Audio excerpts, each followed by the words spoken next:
अनन्तरं त्रयोदश श्लोकः इदमद्य मया लब्धम् इमं प्राप्स्ये मनोरथम् इदमस्तीदमपि मे भविष्यति पुनर्धनम् इदम् अद्य द्वितीयं मया तृतीयं लब्धं चतुर्थम् इमं पंचमं प्राप्स्ये षष्ठं मनोरथं सप्तमम् इदम् अष्टमम् अस्ति नवमम् इदम् दशमम् अपि एकादशं मे द्वादशं भविष्यति त्रयोदशं पुनः चतुर्दशं धनं పంచదశపది శ్లోకంలో 15 పదాలు ఉన్నాయి. వీళ్ళ ఆలోచన ఎలా ఉంటుందంటే ఇదం అద్య మయా లబ్ధం, ఇవాళ నాకు ఈ డబ్బు దొరికింది. ఇమం ప్రాప్స్యే మనోరథం, ఆ తర్వాత ఇంకా డబ్బు దొరుకుతుంది, అది నా కోరిక. ఇదం అస్తి, ఇప్పుడు ఇది ఉన్నది. ఇదమపి మే భవిష్యత్తు పునర్ధనం, ఇంకా డబ్బు సంపాదించాలి, అది కూడా నాకు ఉంటుంది. ఇదే ఆలోచన తప్ప ఇంకేది ఉంటుంది. ఇప్పటికీ ఈ కోరిక తీరింది, ఈ కోరికను పొందుతాను, ఇప్పటికీ ధనం ఉంది, ఇంకా నాకు ధనం వస్తుంది అనే భావంతో ఉంటారు. 14వ శ్లోకం असौ मया हतशत्रुः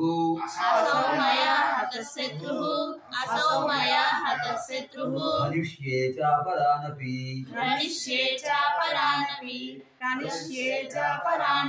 ईश्वरोऽहमहं भोगी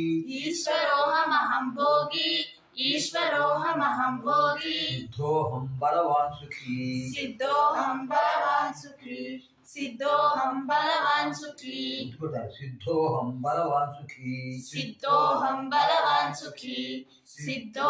बलवान् सुखी असौ प्रथमं मया द्वितीयं हतः तृतीयं शत्रुः चतुर्थं हनिष्ये पंचमं षष्ठं अपरान् सप्तमम् अपि अष्टमम् ईश्वरः नवमम् अहं दशमम्. ఇది ఈశ్వరः దశమైందా? ఈశ్వరः అహం దశమం. असौ प्रथमं हतः तृतीयं शत्रुः चतुर्थं हनिष्ये पंचमं षष्ठं अपरान् सप्तमं अपि अष्टमं ईश्वरः नवमं अहं दशमं. अंते मళ్ళీ अहं ఉంది. ఏకాదశం భోగి ద్వాదశం సిద్ధః త్రయోదశం అహం చతుర్దశం బలవాన్ పంచదశం సుఖీ షోడశపది అయం శ్లోకః. ఈ శ్లోకంలో 16 పదాలు ఉన్నాయి. వీడ ఆలోచన ఎలా ఉంటుందంటే అసౌ శత్రువు మయా హతః, ఈ శత్రువుని నేను చంపాను. హనిష్యేచ అపరానపి, ఇంకా శత్రువుని చంపుతాను. ఈశ్వర అహం, నేనే ఈశ్వరుణ్ణి. అహం భోగి, నాకే అన్ని సౌకర్యాలు ఉన్నాయి. అహం సిద్ధ, నేనే సిద్ధుణ్ణి. బలవాన్, బలవంతుణ్ణి. సుఖీ, సుఖం కలిగినవాడిని. అన్నిటికీ అహం అంటుంటాడు, అహంకారం. ఇదిగో ఈ శత్రువుని చంపాను, మిగిలిన వాడిని కూడా చంపుతాను. నేను సర్వసమర్థుణ్ణి, భగవంతుణ్ణి, సంపన్నుణ్ణి, బలవంతుణ్ణి, సుఖవంతుణ్ణి అనుకుంటాడు. 15వ శ్లోకం ఆఢ్యోభిజనవానస్మి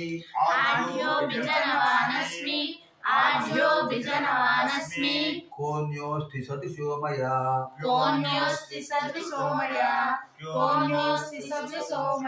యక్ష్యే దాస్యామి మోదిష్యే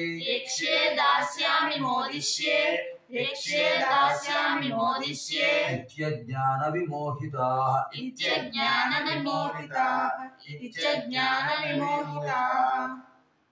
ఆఢ్యః ప్రథమం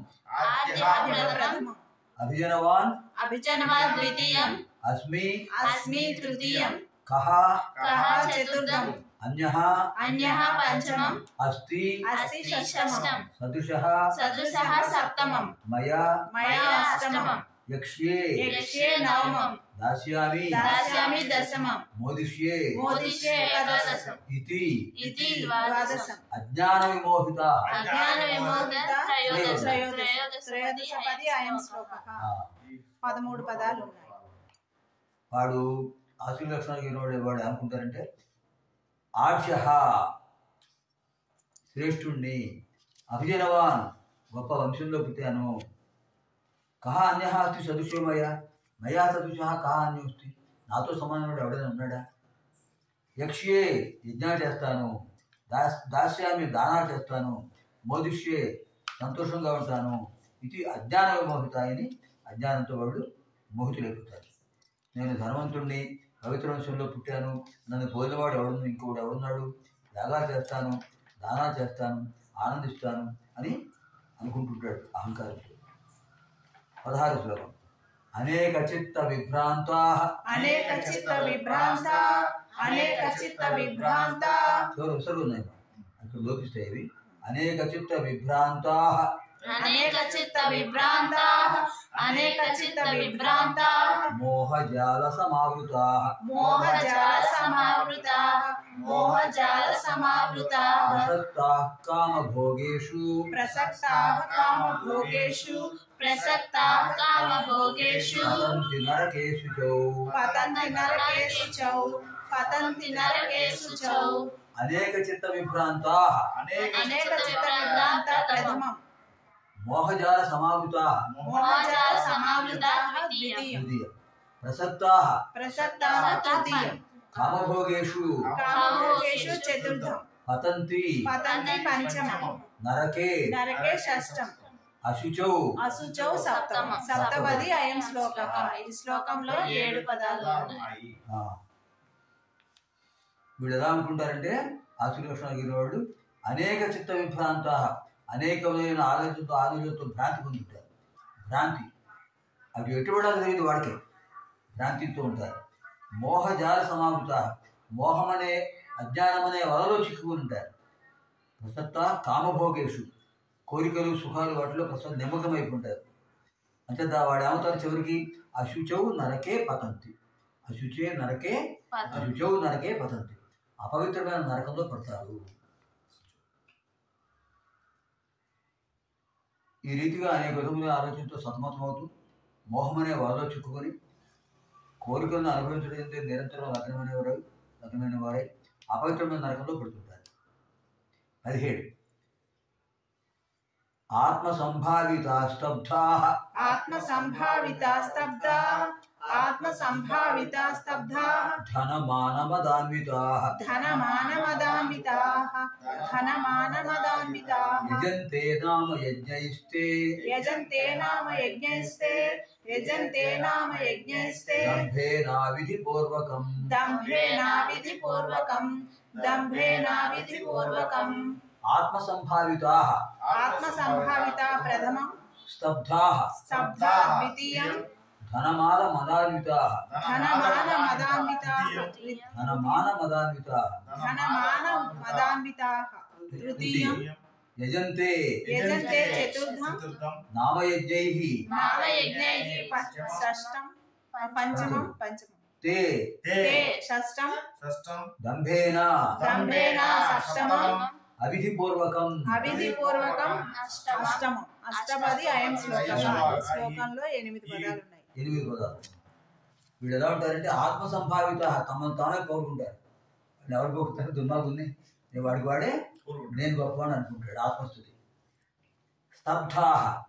స్తబ్ధాః అంటే స్తబ్దతతో ఉంటారు, ఉత్సాహం ఉండదు వాడు. ధనమాన మదాన్విత ధనము, దుర్మానము, గర్వము మూడితో కొట్టుకుని ఉంటారు. యజంతే నామయజ్ఞై నామయజ్ఞుడు పేరు మాత్రమే, నామకార్థ యజ్ఞాలు చేస్తారు. నిజంగా దాని మీద మనసుండి కాదు, ఏకాగ్రతతో కాదు, నిజంగా దైవభక్తితో చేయవాడు. తే వారు దంభేన గొప్ప కోసం, ఆడంబరం కోసం, అవిధిపూర్వకం దాంట్లో విధి ఉండదు. విధి అంటే శాస్త్రాన్ని అనుసరించి చేయలే యజ్ఞాలు, వాడు ఇష్టమైనగా స్వేచ్ఛగా చేస్తుంటారు. తామే పౌరుగొనుచు విర్రవీగుతూ ధనముతో ఏర్పడిన అహంకార గర్వంతో కూడిన వారై డాంబికంతో శాస్త్రోక్త పద్ధతిలో కాకుండా పేరుకు మాత్రమే యజ్ఞములు అనే కర్మ చేస్తుంటారు.